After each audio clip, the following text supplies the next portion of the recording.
definitely hurts our ability to focus on what we need to do for maybe April 1. So getting renewals out, getting contracts out, um, because all of our team is allocated to making sure we provide the best snow service. When we get a lot of snow, it sets us back. I can tell you in years that we've had little snow, we get a jump on that, but of course we didn't generate the revenue throughout the winter that we need to. So every year is a little different. I think the years that 2 years ago we had snow in late April and we had a May 9th snow. So as far as a bad start, we started our season really, really late. So for us, we have about 6 weeks of remulching. We got to get out to all these large commercial sites and remulch, and that's a huge project. But it was time to remulch, but it was also time to cut grass, put down round one, get irrigation startups done. And so that has created, in some winters, that has created some tough, really spring issues for us to be able to complete all that work timely. And so every year changes with the weather, and we have to plan accordingly. We've done a much better job of having a lot of our team not allocate their time to snow removal. And that used to be not the case. Everybody that worked at Perfect Cut had some role in snow. We now have a pretty good group of people that have no role in snow, so that today when it's snowing, they're still working on their spring renewals, the letters that go out, buying the proper equipment, getting organized so that we don't have, if it snows all week, we lose that week and we lose that week. And before you know it, it's March 15th and we're not prepared for spring. So I think for us, weather dictates, and in the past has dictated our ability to be prepared for spring. Yeah, no, that's a really good answer. I would ask you, just to give a little more context to your situation. What is the date or the cutoff mentally, being in Des Moines, Iowa, Kory, where you're like, okay, if it snows past this date, we're going to get into a pretty rough start just with all the mulch jobs, first cuts, and round ones that we need to do? For us in Des Moines, it's really April. We need to get those salters off those trucks, because a lot of our trucks that have salters are used on our landscape construction division. There are big 550s and some of our big trucks. And so when do we take the salter off? Do we leave it on? My guys are saying, hey, I need this truck. We got construction jobs starting. So we're always playing that balance of, we do the same thing in the fall. Our construction runs until the ground freezes, but this year we had 2 snowfalls in October, which was unique and early. And our salters were not on those trucks. So we go in and scramble on a weekend to get 6-7 salters on trucks. And then we salt. And then Monday, my construction says, I need my trucks back. And now we got to get all those salters back off the vehicles. So we're always playing. Thank God we have a strong shop and mechanic team that can be pretty agile and nimble when they need to be. But we don't, we're getting better of having certain equipment allocated strictly to our snow operation and then our other operations. But so it's always that balance of equipment. But when April 1, we really need to be switching gears. But we have also, like I said, got those late snow and sometimes they're just ice events. And our clients don't care what the calendar says. They care that their place is safe, free of snow and ice, and that their employees can get in and out without slip and falls. So That's good. We have to play that balancing act all the time of making sure we're prepared to take care of our clients. And again, how quickly can we move that equipment around? And and you have to be agile for sure. Yeah, we've pulled equipment off sites. Typically we pull equipment off sites April 15th, and I mean wheel loaders, skid loaders. We pull equipment off site, and then it snows, and we're scrambling to get equipment back on sites and perform. And we've screwed up that in the past, and we can't tell our clients, "Hey, sorry, we're ready for spring," and they say, "Well, we got 7 inches of snow." I don't really, So we just have to always be prepared and be nimble and agile enough to really watch that weather and not just sit around. You're just far enough north too, where that is a problem. You could get it or you could miss it completely. So, we've put 6-7 salters on, and then it misses us completely. And we spent, we had 6 guys in there for all day Saturday and Sunday getting prepared, and then it misses us, and we're turning around Monday and Tuesday taking them right back off. Yeah. And all you can do is make the best decision with the information you have in front of you. Blake has just joined us. He snuck up on the stage. Blake, just so you know, we are asking the question of what was the single worst start to your lawn and landscape season, or what was the single worst start to your peak season? So I'm going to pitch it back over to you though, Scott, and then we'll let Blake answer the question as well. Cool. Well, I'm going to piggyback, off of what Kory said as far as, worst starts. A lot of it's things that you can't control. A lot of it's weather, and cold weather and hard weather seems to be so much harder on your equipment, and also seems to be so much harder on people's spirits. That is one thing that definitely, I think 5 or 6 years ago, I think it was 2016, first 10 days of March, we had 10 inches of ice, not snow, ice. Yeah. And that is right in our peak season. Here in Tennessee, I generally say our peak season starts, mid-February. Yeah. 1st of February, middle of February, we're like, I say 1st of February just to go ahead and get us ready to go. And then we'll push through, the month of May or something. Mm-hmm. That would be our peak season. Those are things you can't control. COVID is something you can't control. Yeah. But on the flip side of COVID, we had a great weather-wise early part of the season last year.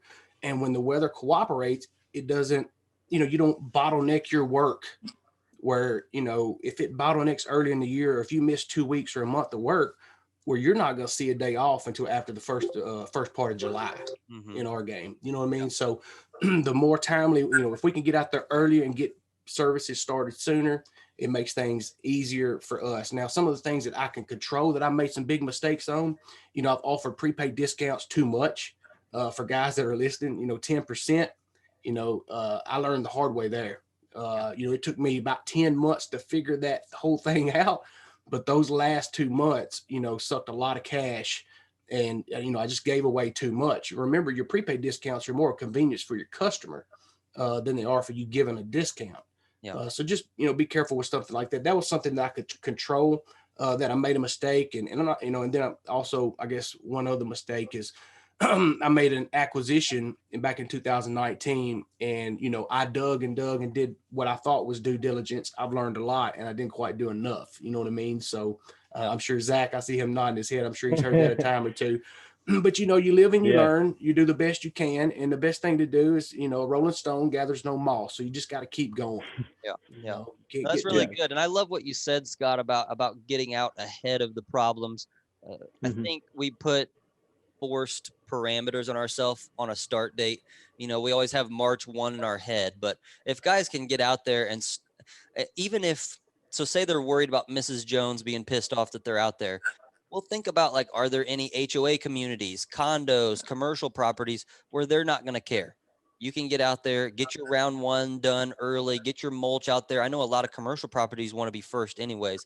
So I think that's really, really smart. The other thing that I want to go back to, and I want all of us to weigh in on, you guys can just kind of throw this back and forth over the net, but you said the mindset over the winter is sometimes the hardest thing. I want to know what was maybe one adjustment that you made? Because I've seen that for our team. One of my biggest responsibilities, all we do is lawn applications. And so in Kansas City, we have a super long gap between winterizers and our round 1s. And so I'm always trying to think, how can I keep guys engaged? How can I keep them motivated? How can I keep them on the hook for next year as well? So I'm thinking, okay, I'm going to give my bonus January 25th. We're going to do leadership training through early February, bring on new guys. So you've got the excitement of new life, late February. I just want to know, what do you do, or what have you learned as you're thinking about controlling the mindset for your guys in the winter? I'll jump in here real quick and just tell you a little bit about what we did. In the past, snow removal was something we did to keep guys busy.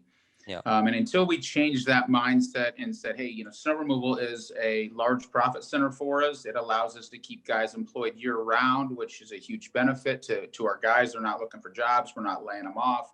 We're not having to replace those guys every spring. Mm-hmm. So we've really spent a lot of time educating our team that snow removal is an integral part of our business. It allows us to continue to buy good equipment, grow, give guys opportunity.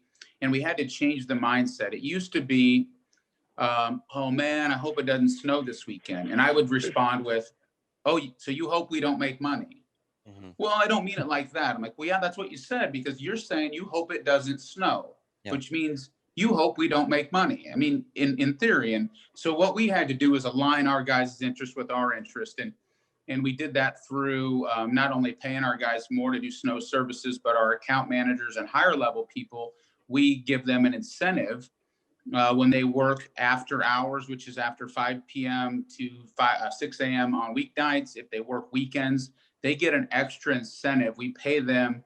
They turn their hours in. So we incentivize our guys. So if a guy gives up his weekend, an account manager, let's say, and he's got a portfolio of X amount of accounts, and he gives up his entire weekend, he misses his kid's basketball game, he misses his daughter's game, a wrestling tournament in the winter.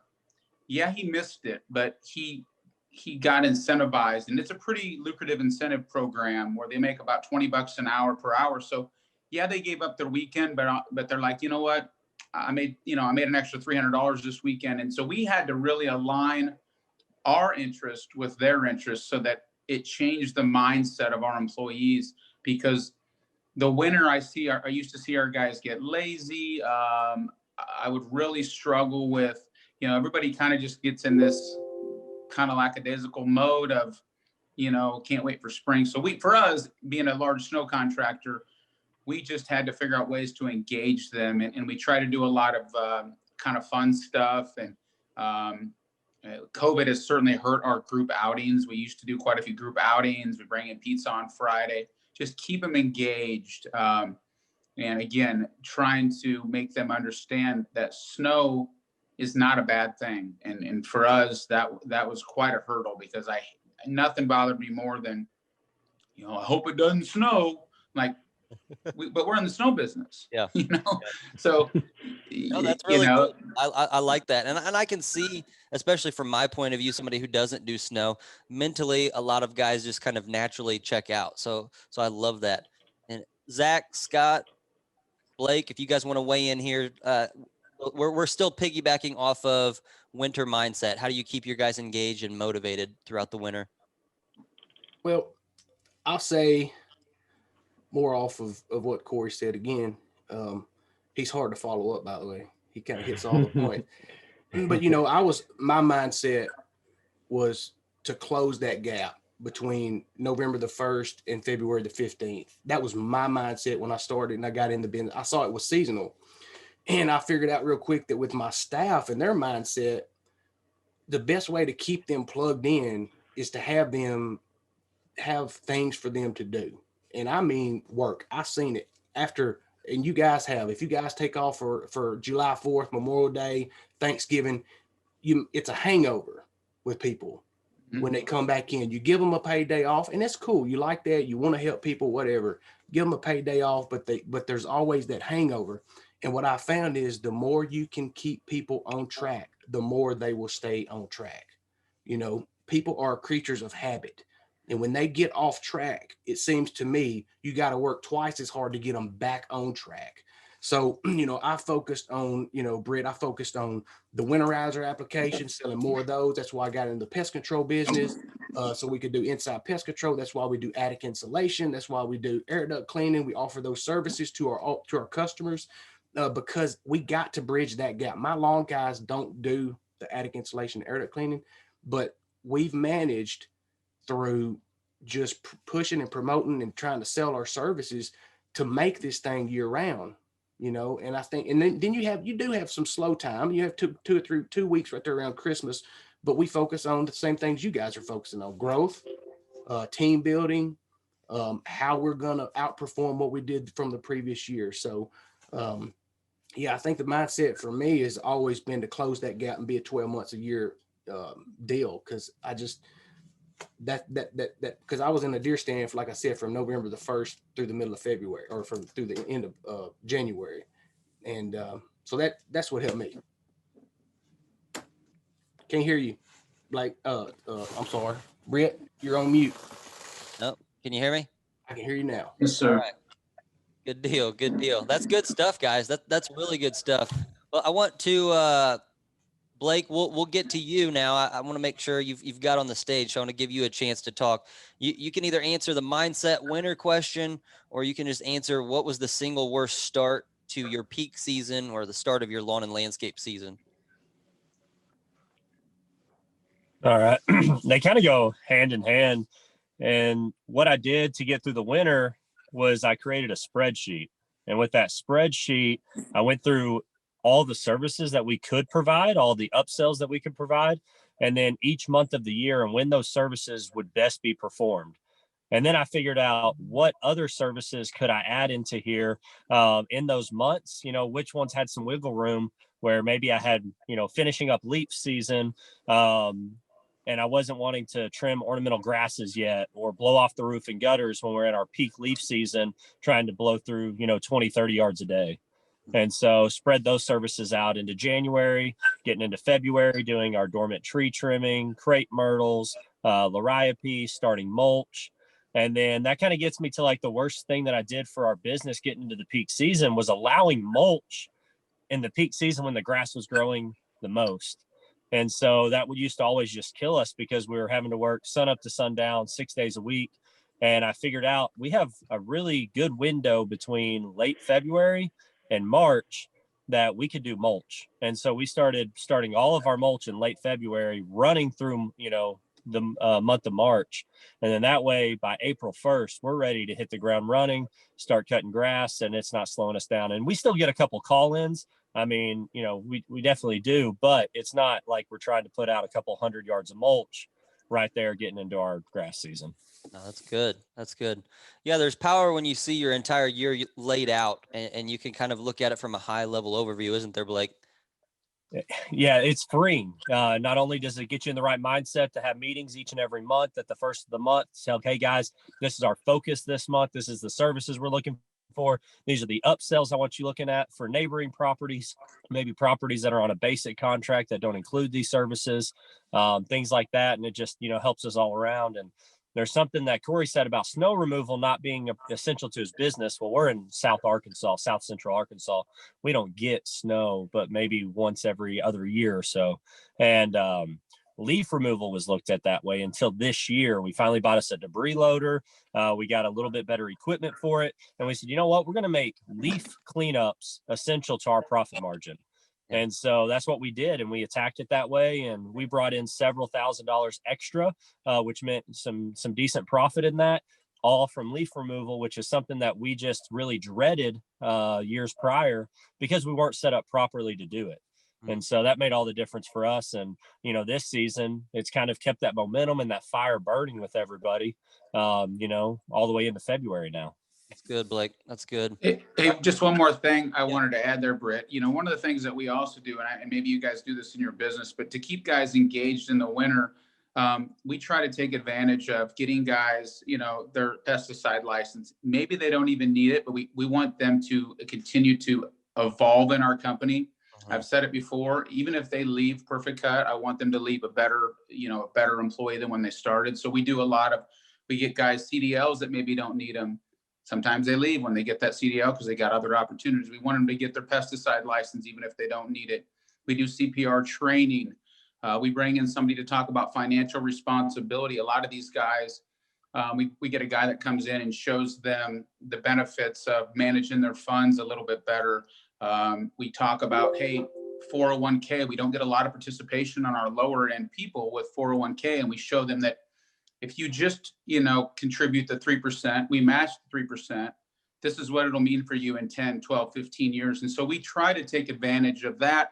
We do some health training of how to get healthier. We pay people to quit smoking. So we try to really, again, we want them to feel like they're a part of something. We genuinely care about their well-being. And we offer some, memberships If you join this gym, we've got a discounted membership, and get healthy and proper lifting techniques. And so we just really we try to keep them engaged and not lose track of months and months before where they feel like they're just kind of out there. So there's a ton of things you can do in that off season to let your guys know that you truly care about their well-being. And some people say, well, if you get a guy a CDL, he might leave you. And if you get a guy's pesticide license, he might leave you. I'm okay with that. Yeah.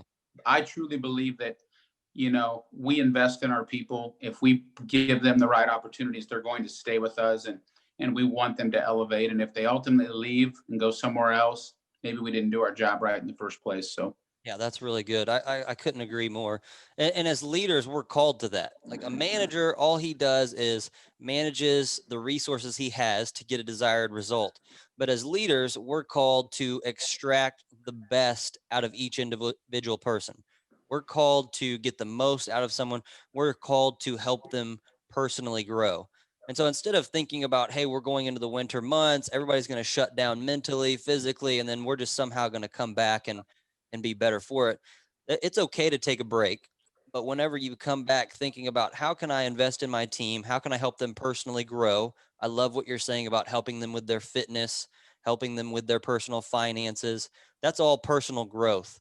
And when you see somebody winning, it's usually not a result of them getting lucky or, oh, they just got a promotion and now they're doing better. It's because they personally grew. They increased their capabilities.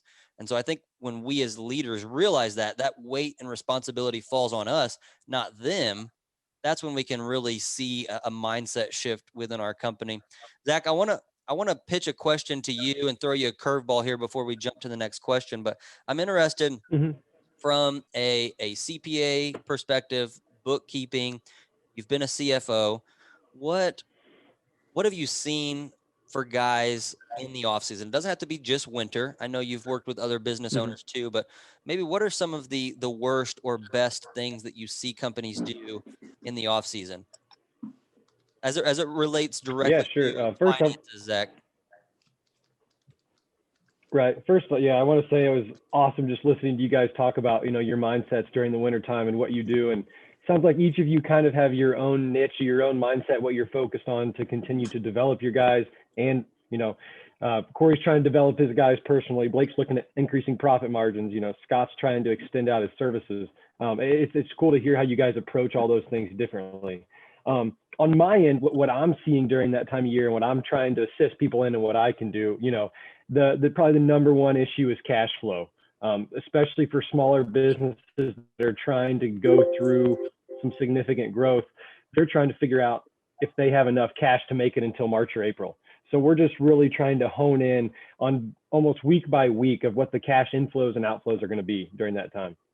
That's good. That's good. Cool, guys. Well, let's transition right into the next one. It is the opposite of what we just asked. What was the single best thing that happened to you at the beginning of spring rush or at the beginning of your peak season? I'll let anybody run with this one first.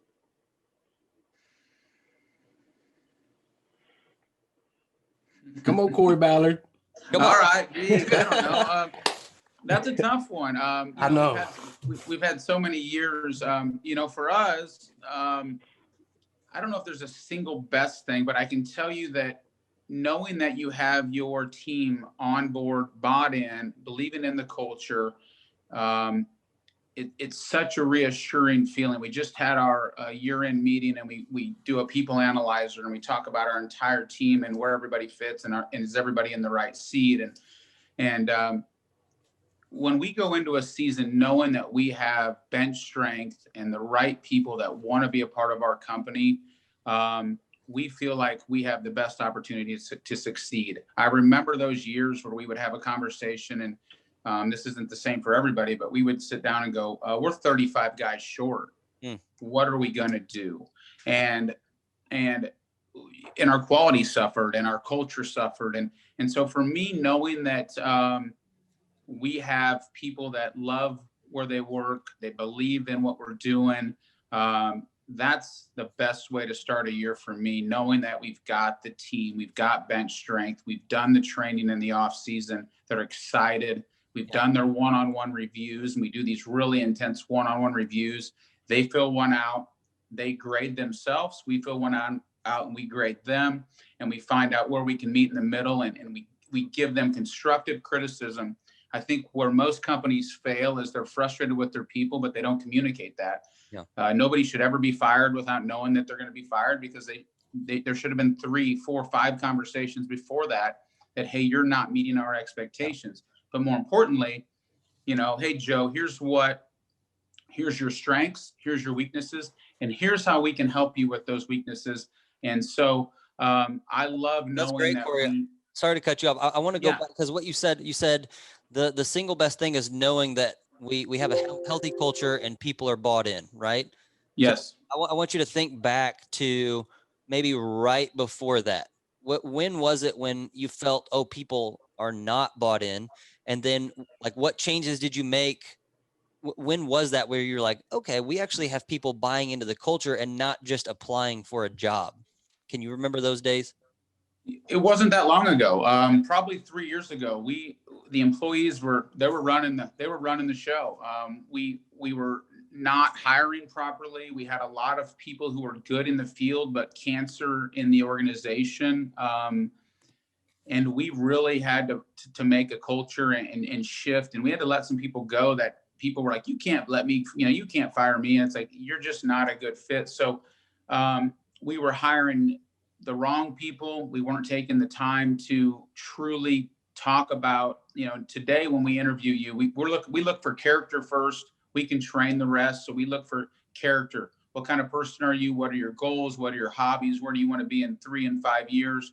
And can we help you get there? And so we had, we struggled. We were really doing a bad job, not even 3, 4, 5 years ago, where we just had a lot of people that were not bought in. And it took some time to really change that. And that means getting involved, being there in the morning, doing some, fist bumps. If you see a guy in the corner with his head down, go over and talk to him, find out what's going on. Maybe he had a bad night, maybe something's going on. Hey, my car's getting repoed. Can we help you? Maybe it's not financial, but how can we help this guy get his chin up so that he does the best job he can do that day? And so we just had to get re-engaged with our people. And I think we lost touch of that for a while as we grew. And as we kind of got disconnected from the people who are actually got boots on the ground and doing the work. So it was a huge process. It's still a huge process, but we every one of our account managers and salespeople have to come over 1 day a week. And when the crews go out, they've got to talk to guys. They got to get engaged. And when we did that, man, I can tell you what, it's been an absolute game changer. I don't know if you guys have watched any of our videos, but we wash the trucks every morning. We're out there knuckle bumping, rinsing trucks off. Have a great day. Be safe today. We have an opportunity each day to impact our guys positively or negatively, and I choose to do it positively. So, but we struggled, man. We have absolutely struggled. And we were fearful of losing people. Like, hey, this guy's not a good fit, but we can't afford to lose him. Yeah. And I just said, we can't afford to keep him.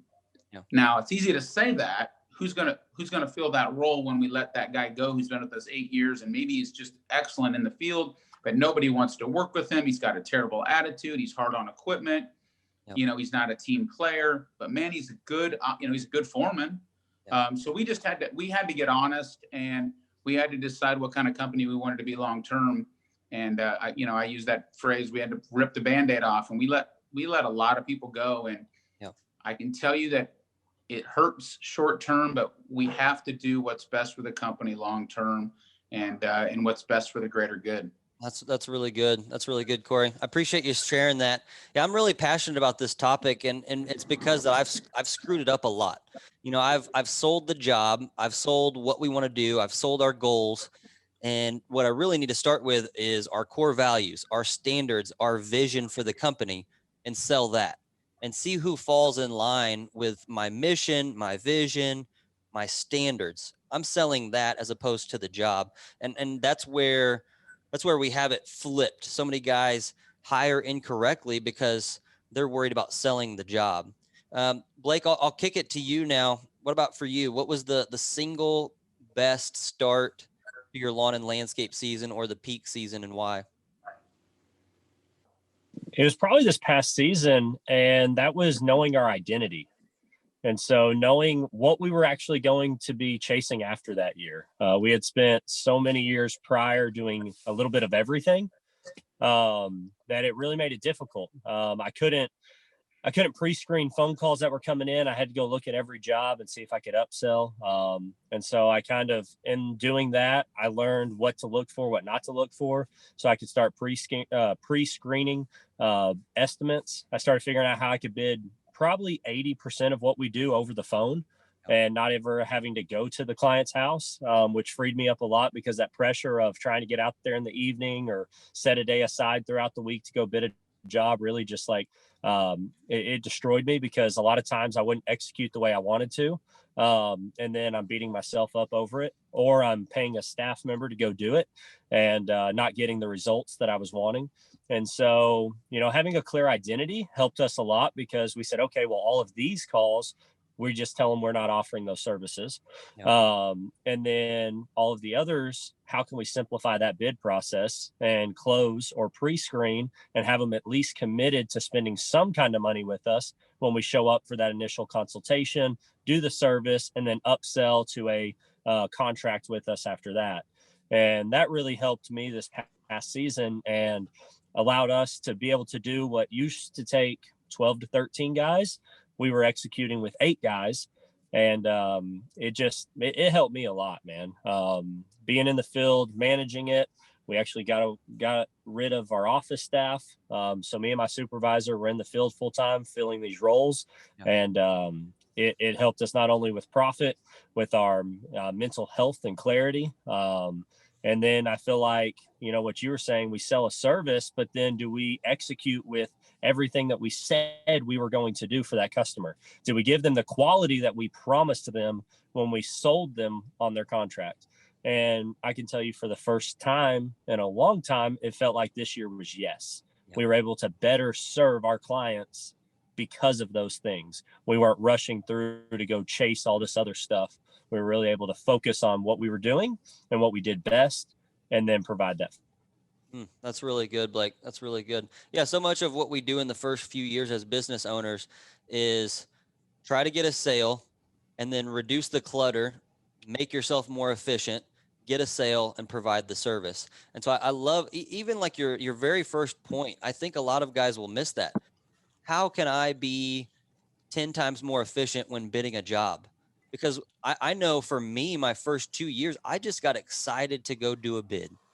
I was excited. And you see so many guys waste their time on the wrong things. And it's our job to maximize what we can do in a given day, because whether we want to say it or not, we all set out to do 30 things in a day, and we look down, we really maybe accomplished 2 of those.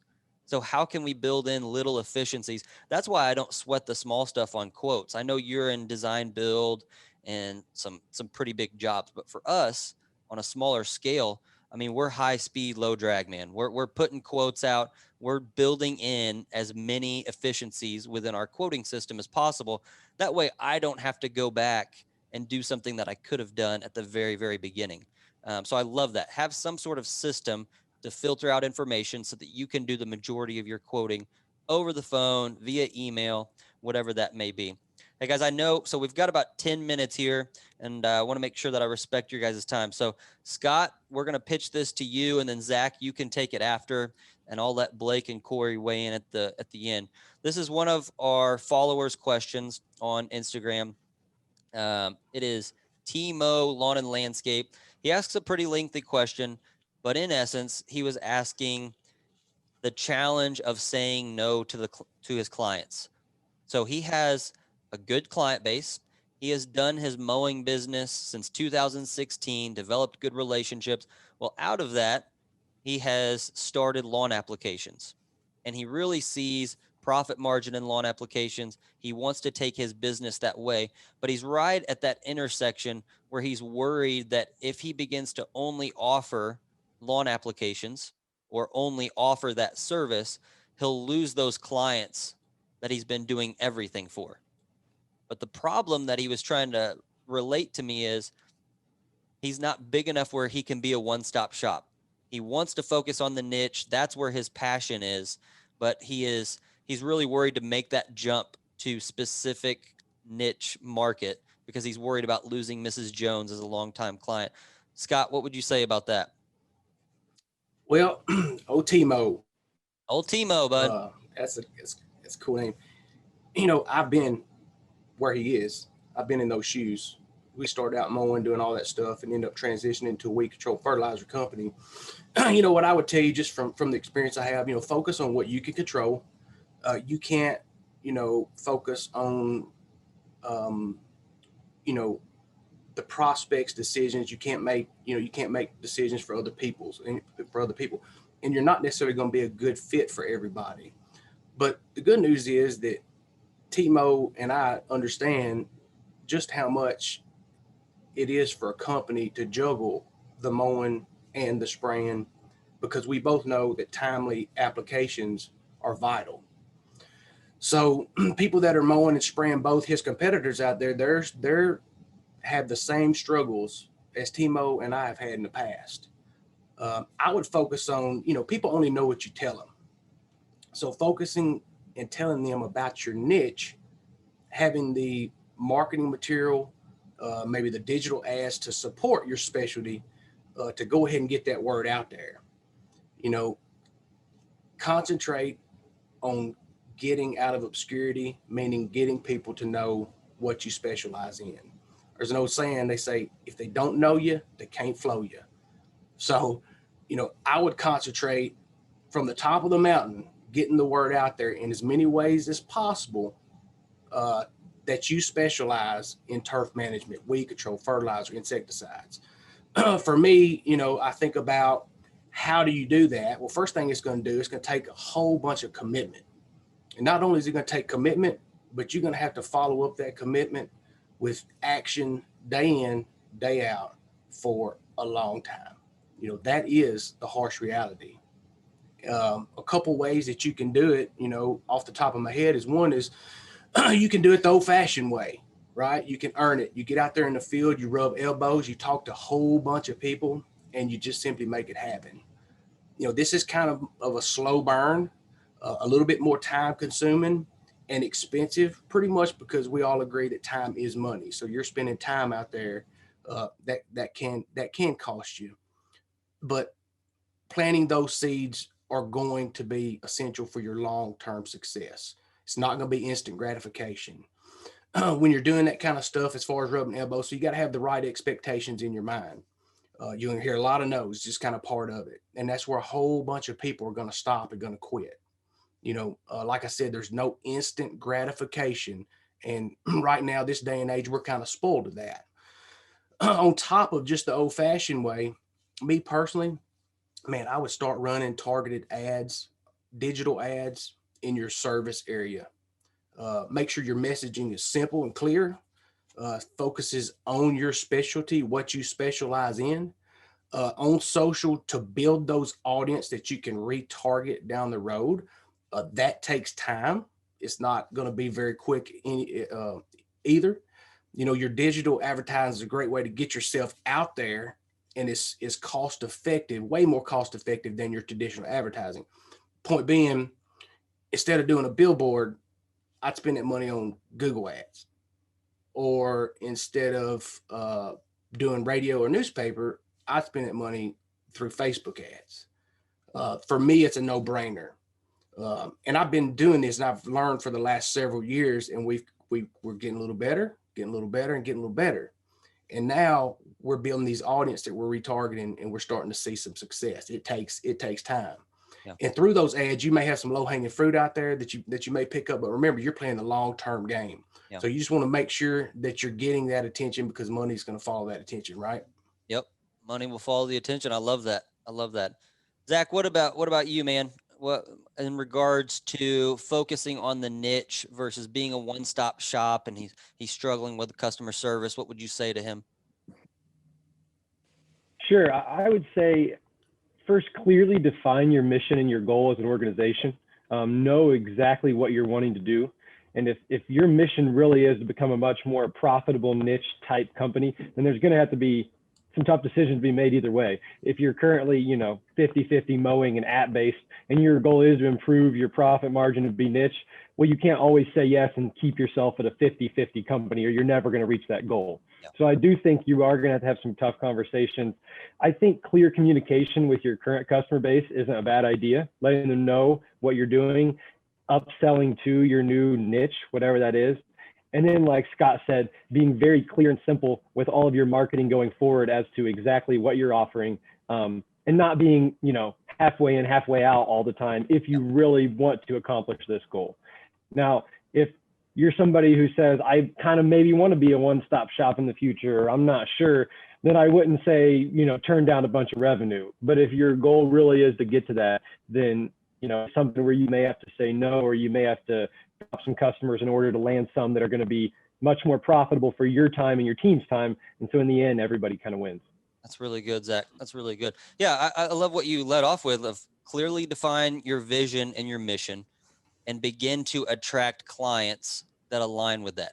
It sounds simple, but we all tend to overlook it just because, if we're honest with ourselves, we need cash flow. Here, but before I let Blake and Kory sit with this, one thing that I would also say is make sure that you are real with yourself. Make sure that if you look yourself in the mirror and you say, oh, I'm maxed out on time, or my customer service is slipping because I can't do mowing in applications, look in the mirror. Is that true?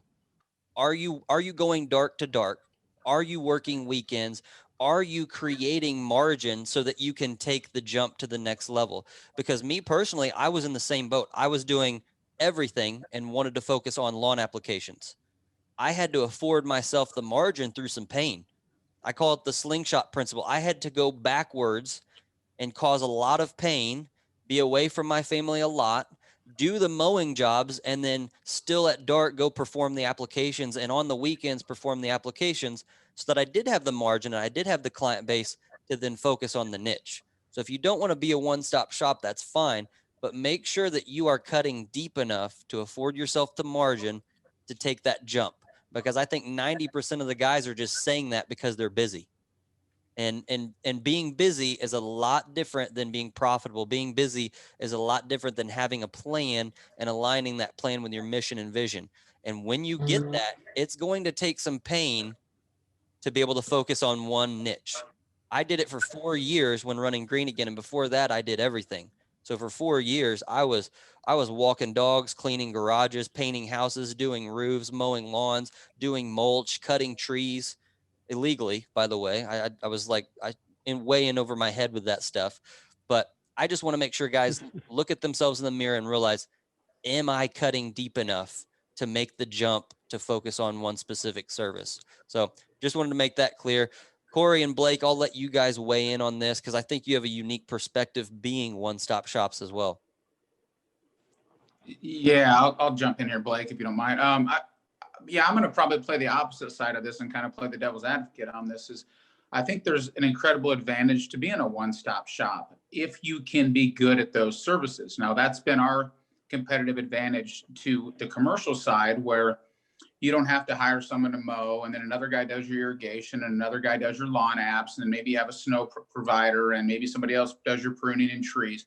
So our competitive advantage was, you're going to have one company, you're going to have one point of contact, and we're going to do all those services for you. Now, it took us a long time to get there and have one point of contact, so we could also keep the competitors off of our sites, and we could maximize the value out of one client. So we can get the most dollars out of one client because we provide all of their services, which also allows us to sign some, annual or 3-year contracts and different things like that. But there's a lot of different ways to do it. If you're not good at those things, then you should get out of them. And if it's not your focus, you should figure out, what are you good at? And write that down. I'm a guy that writes a lot of stuff down. I got notes right here for my entire day of what that I have to do. What is your business model? Who's your ideal client? What services do we want to provide for them? Where are they located? And how am I going to get them? I like what Scott said too.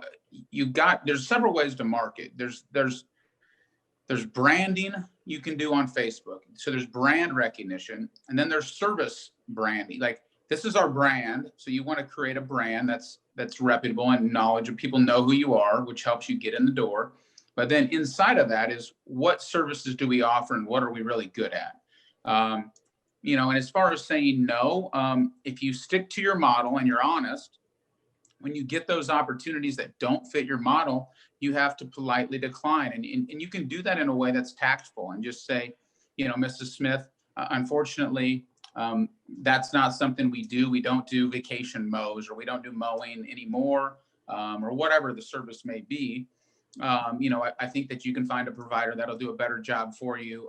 They focus purely on residential mowing or whatever that service is. So being honest, being clear, figuring out, what are you good at? What's my team best trained at? And what do we want to do? And who do we want to be? And again, I like to write down, what's my 1-year goal, my 3-year goal, my 5-year goal? How am I going to get there? What am I going to have to do? What obstacles are in my way? And then how do I overcome them? And I think when you do that, you got to paint a clear picture. When you're a master, a jack of all trades and a master of none, man, it's tough. It is a tough business to be in. And I've done it too. We were cleaning windows. We were in the sweeping business for a while. You told me to build a fence. We built a fence. We might have subcontracted it, but we didn't know how to say no. We wanted every opportunity, and we weren't very good at it. And so we started for our business. We started trying to find the right people. So for in irrigation, I need to hire an irrigation professional. If I'm in tree, I need a master arborist. If I'm in lawn apps, I need somebody that, understands the product, the services, the timing, can identify diseases and really, so if you're going to do all those services, you've got to align yourself with the right people. I think a lot of times small guys feel like the only way they can grow is if they diversify and offer all these services. And then at the end of the day, they're not really good at any of them. Mm-hmm. Yeah. So again, it's just figure out what you want to be. And it doesn't mean it has to be like that forever. We used to do a lot of residential mowing, and it wasn't that it wasn't profitable. We had 200 or 300 residential mowing accounts 15, 20 years ago.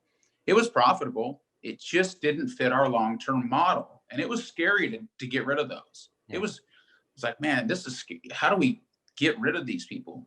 And we did it in a tactful way and just said, we don't feel like we can provide you the best consistent service as you requested. And we also said, here's a couple other people we think might be a better fit for you. So we tried to give them a little bit of an out. I hate recommending other companies because it could reflect poorly on us if they do a bad job. But yeah. So again, it just, who are you? What do you want to be? How are you going to get there? And then stick to the program, trust the process. And you might downsize short-term. Again, downsize short-term. Yeah. It's that short-term pain, long-term gain. Yep. Yeah. Mm-hmm. Growth in your company doesn't always mean top line revenue. And it sounds like the common thread of what everybody is saying is, start with your why, start with your overarching purpose, vision, and mission. And the reason why, guys, is Walmart is a big company. They're a great company. They're kind of like a one-stop shop, but so is Chick-fil-A. They're serving food, but specifically the chicken sandwich. So is GNC. They're serving products, but specific to health and wellness and fitness. So anything can work. You just have to personally decide, what do you want to be doing? What do you enjoy? What aligns with your personal goals, your mission, your values, your standards? All those are great companies. But I guarantee you, if Walmart started trying to compete with Chick-fil-A, that's where the disconnect would be. Or if GNC decided, you know what, we're tired of Walmart and Target, we're going to get after them. No, like their business is gonna struggle. You have to first clearly define who you are, where you're going, what you want to be. All right, Blake, let's wrap up with you, man. If you want to weigh in on this as well, please. All right, yeah, I'm gonna kind of bounce off of everybody there because everybody hit on things that I was already wanting to talk about. But there's 3 things that I think about when I'm looking at a service that I'm going to provide. Do I provide this service well? Am I passionate about this service? Or do I have the right guy in place? And I think Kory really hit on that too. I did have a customer actually tell me that I was a jack of all trades and master of none back in like 2010. And that's what fueled me for years, was building a team and getting the right people in place to do carpentry and to do irrigation, do hardscaping and do tree work and all this stuff. And I let my emotions drive me to the point where I didn't really care what the outcome was in my bank account, but my pride, I was going to make it happen just to prove that guy wrong, or the next guy that had the same, opinion. I just wanted to prove them wrong so bad, I wasn't going to quit. And so, don't let your emotions drive you in that way. Be really careful. I had to swallow my pride there. But like Zach was saying, having real conversations and being authentic. I think you have to be super vulnerable when you are stepping away from a service and say, hey, I'm going to be providing this, niche service, but it's for a better quality of the service I'm giving you at your property. I'm not doing this 110%. You may be happy with it, but I know I'm not doing it to my fullest capabilities. And this is where I can, and this is where I want to focus on, and this is where I would like to serve you. And I think that you'll get a good underlying respect from them and get a good feedback to be able to transition into that. Also, my number, since I have started saying no, since I have started, downsizing and cutting back and figuring out, what services we're going to do, which ones we're not. A lot of my go-to subcontractors are former employees, like Kory said earlier about the other question, equipping your employees for that next step. I have guys that, worked for me personally for years that are now my go-to subs. I've helped them start their own company, whether it's concrete work, tree work, stone and brick work, lawn fertilization, weed control. Like the list just goes on and on and on. And these are my go-to guys. They're the guys that I have good relationships with them. I call them when a customer calls me for that type of work. And you can be a one-stop shop, but you don't have to be like I was and say, yeah, I'm anything exterior of the home, exterior construction, design, maintenance. I'm your man. I don't need to pressure wash and stain wood on, siding on a home, or, build the deck or do the pool anymore. Like I don't have to do all of that. I can have a niche and still be a one-stop shop within that. And, that's what's really helped me. And then, just figuring it out, like offering, having 15 trucks, we were offering, I would say like 4 to 6 different genres of work. And then consolidating that back to like 4, what was our 4 most profitable? What is this? And, he's doing it on, now Timo's doing it on a little bit smaller scale, but it's the same principle. He's looking at everything he's offering. He's saying, this is what I see huge growth potential. I see potential for me to be able to manage this well in the future. I see potential to be able to see some kind of retirement or me stepping out full time in the field or, into the office or whatever position. Like there's something enticing there for him. And he sees that potential. And so take it if he's passionate about it, if he does it well, and he has the right equipment or the right people in place to do it, take it and run with it. That's really good, Blake. That's really good. The other thing that you said, and I feel like everybody has said this in their own way, is developing a team around you.